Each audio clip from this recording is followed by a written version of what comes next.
Bonjour à tous, bienvenue dans Zoo Academy sur le site du parc zoologique Le Pal dans le magnifique département de l'Allier. Aujourd'hui, nos jeunes académiciens en première année vont se lancer dans une activité passionnante, la construction et la mise en place de nichoirs pour les oiseaux locaux. Grâce à Agathe, nos ambassadeurs vont découvrir l'importance des habitats de nos amis à plumes et en apprenant à construire ces nichoirs avec soin, ils vont offrir des refuges sûrs aux oiseaux de la région, favorisant ainsi la biodiversité et le bien-être de notre écosystème.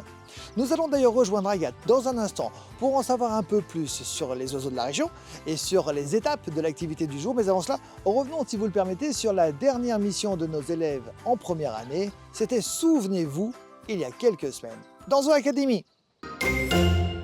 Précédemment, dans Zoo Academy. Nos académiciens en première année ont découvert la cuisine centrale du parc zoologique Le Pal et comme l'ont fait auparavant les élèves en deuxième année avec les carnivores, ils ont dû préparer des rations pour les animaux végétariens de la pampa. Au menu de nos amis les tapirs, les capybaras et les maras, du concombre, des endives, de la salade ou des aubergines que nos ambassadeurs se sont empressés de porter aux animaux. Bonjour Agathe. Bonjour Guillaume. Aujourd'hui, dans ton émission, on va retrouver des oiseaux locaux, outre évidemment nos ambassadeurs. Oui, effectivement, on va aller découvrir un petit peu la faune locale. Alors justement, est-ce que tu peux nous en dire un petit peu plus sur cette faune locale? Il y a, tu sais, alors, je ne sais pas si tu sais, il y a combien d'espèces différentes dans la région, dans l'Allier? Alors, si on s'intéresse aux oiseaux, il y en a énormément. Je ne saurais pas le nombre tellement il y en a. Et en fait, justement, c'est important de se rendre compte qu'on est tout le temps entouré d'oiseaux, qu'on habite en ville, en campagne, au Pal. On entend des oiseaux tout le temps, et notamment au printemps. Et l'avantage du printemps, c'est qu'on les entend facilement partout. Et comme les arbres, ils n'ont pas encore tous leurs feuilles, si on cherche bien, on peut même les voir. Alors moi, il y a une question que je me pose. J'avais entendu dire, peut-être que c'est faux, mais qu'on ne devait pas donner à manger dans des nichoirs aux oiseaux lorsque c'était justement le printemps. Et là, on va créer des nichoirs pour les espèces locales. Je comprends pas. Alors effectivement, là on arrive au printemps, donc il faut arrêter les nourrissages parce qu'il y a beaucoup d'oiseaux qui l'hiver vont être granivores et vont repasser insectivores l'été. Donc si on continue de les nourrir en graines, en fait ils vont prendre trop de poids et ça ne correspond pas à leur régime alimentaire naturel. Donc là il faut arrêter les mangeoires. En plus, les mangeoires à cette époque-là, ça amplifie les transmissions de maladies dans les oiseaux, donc finalement on peut faire plus de mal que de bien. Mais nous aujourd'hui ce qu'on va bricoler, c'est pas des mangeoires, c'est des nichoirs justement, puisqu'au printemps il y a les espèces qui ont passé l'hiver ici et même des espèces migratrices qui reviennent, qui vont commencer à construire leur nid pour pouvoir faire leurs petits à la fin du printemps et les élever. Donc nous, on va justement profiter de discuter des oiseaux pour construire des nichoirs et aller les installer sur le parc. Je pense que nos téléspectateurs attendent une chose, c'est de retrouver nos ambassadeurs. Tu sais ce qu'on va faire? On y va? Maintenant! Eh oui, elle a dit.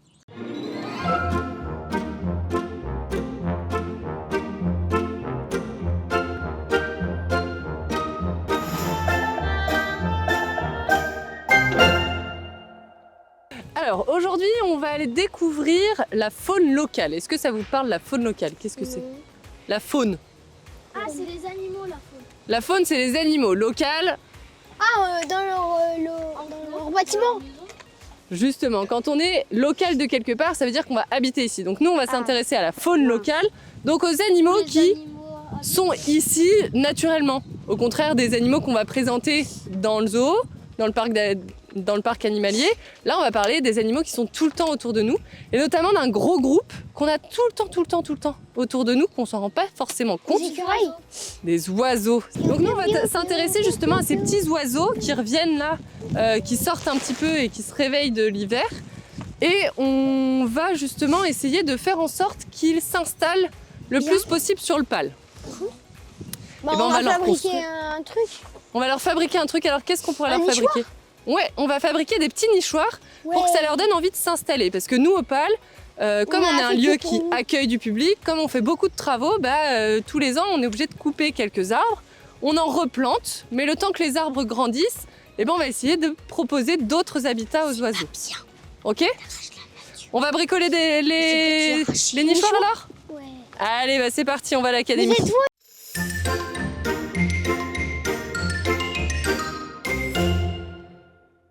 Vous en connaissez différentes ou pas des espèces? Non. Si. Des pivers.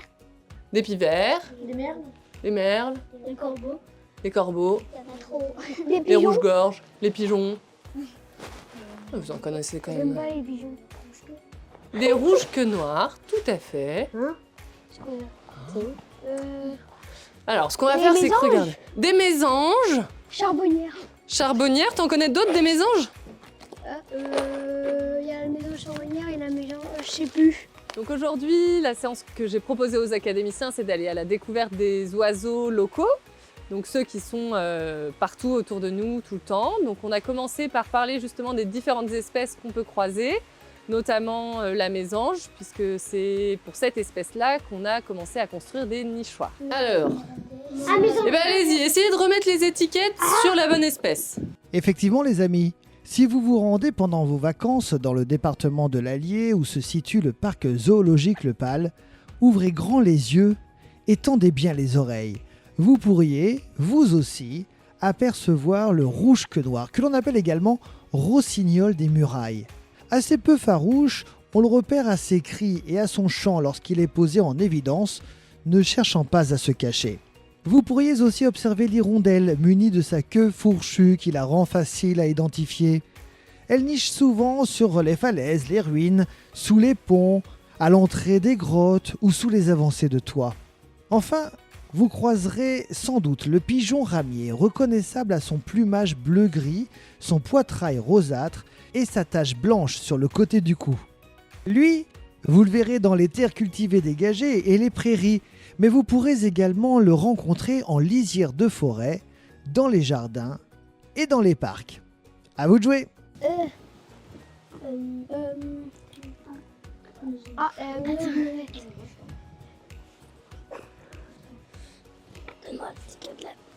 Voilà. Il y en a d'autres que... L'hirondelle, c'est laquelle, Gabin? Tiens. Aïe. Quelqu'un peut me passer le rouge que noir là? Je peux qu'il. Attends. J'aurais dit celui-là. Aujourd'hui, on fabrique des nichoirs pour les mésanges. Comme ça, elles viendront s'installer pour manger les chenilles. Et il ne faut pas leur donner à manger l'été parce qu'elles ont suffisamment à manger, pas comme l'hiver.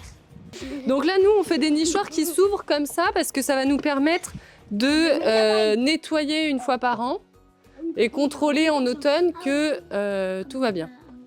Ok? Donc là, par exemple, ça, c'est un nichoir qui a été enlevé parce que l'arbre sur lequel il était malade. Donc les jardiniers ont enlevé le nichoir pour pouvoir couper l'arbre. Donc on l'a pas encore remis parce que comme ça me permet de vous montrer. Là, par exemple, c'est un nid où il y a eu un nid. C'est un nichoir où il y a un petit nid. Bah, depuis, il y a eu des toiles d'araignée parce qu'il n'a pas été utilisé depuis le printemps dernier. Donc depuis, il y a des oiseaux qui sont venus dedans. Ça fait un peu moins d'un an encore. Mais voilà, il avait été construit. Et nous, on va construire un truc dans le même genre. Et donc nous, on va en construire 2 comme ça pour aller les installer sur le parc. Exactement pareil. Exactement pareil, parce qu'il marche bien celui-là. Donc je leur ai montré un nichoir qui était déjà construit, qui avait été installé avant sur le parc, mais comme l'arbre a dû être coupé parce qu'il était malade, les jardiniers nous l'avaient ramené. Et comme il y a des restes de nids dedans, ça permettait de voir comment il va être exploité par les oiseaux, parce qu'en cette période, on ne peut pas aller regarder à l'intérieur des nids parce qu'il y a certains oiseaux qui ont commencé à nicher. Et donc à partir de ce modèle déjà construit, les jeunes avaient les planches et ils ont dû savoir quelle planche va où pour reconstruire leur propre nichoir. Et après, il a fallu qu'ils assemblent tout avec des vis pour que l'ensemble tienne en un seul bloc. On va laisser nos ambassadeurs fabriquer leur nichoir et nous allons revenir sur la nécessité d'en faire. En effet, comme l'a dit Agathe en début d'émission, créer et installer des nichoirs chez soi permet de compenser un habitat dégradé par le temps et par les hommes, mais ce n'est pas tout, puisque la mise en place de ces petites maisons permet également de lutter contre les chenilles processionnaires présentes sur le parc zoologique Le Pal. En effet, certains oiseaux, et notamment les mésanges, sont des prédateurs naturels de ces chenilles urticantes qui prolifèrent en France. Depuis l'installation de nichoirs par les jeunes de l'académie, les élagueurs du Pal ont noté une nette diminution du nombre de nids qu'ils retirent des arbres chaque année. Et ça, c'est plutôt une bonne nouvelle. Bon, les copains, on en est où de la création de votre œuvre? Donc ils ont réussi à construire les 2 nichoirs. Et donc comme il nous reste un petit peu de temps, on va aller en installer un premier dans une zone où il n'y en a plus actuellement. Donc comme ça va permettre de remettre des petits abris pour les mésanges dans ce coin-là du parc. Donc maintenant qu'on a fini de construire nos nichoirs, on va les installer. Pour que les oiseaux puissent commencer à les visiter. Le mieux, c'est de les installer assez en hauteur dans les arbres. Comme ça, il ne peut pas y avoir, s'il y a des chats sauvages par exemple, ils ne vont pas venir dans les nichoirs chasser les poussins. Et on va essayer de le mettre plutôt orienté sud-est ou est. Donc nous, ça fait que c'est à peu près, il faut qu'il soit face aux attractions qui sont là-bas. Ok ? Ça permet qu'il soit au chaud dès le matin pour réchauffer plus vite la niche. Ok ? Donc ici, est-ce qu'il y a un arbre qui vous parle plus, sur lequel vous voulez qu'on aille l'accrocher? Je sais pas, je suis en plein milieu là-bas. Ouais. Je suis en plein milieu là-bas. Le gros, mais je sais pas si notre corde elle est assez grosse. On essaye sur le gros? Elle est longue votre corde? Oui. Allez, et ben on peut essayer d'avancer sur le gros que vous voulez au milieu.